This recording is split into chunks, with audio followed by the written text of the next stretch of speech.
शोला ही सही आग लगाने के लिए आ, फिर नूर के मंजर को दिखाने के लिए आ। शोला ही सही आग लगाने के लिए आ, फिर नूर के मंजर को दिखाने के लिए आ। ये किसने कहा है, ये किसने कहा है मेरी तकदीर बना दे, आ अपने ही हाथों से मिटाने के लिए आ।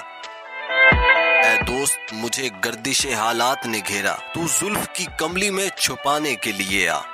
दीवार है दुनिया इसे राहों से हटा दे, हर रस्म मोहब्बत को मिटाने के लिए आ। मतलब तेरी आमद से है दर माँ से नहीं, हसरत की कसम दिल ही दुखाने के लिए आ।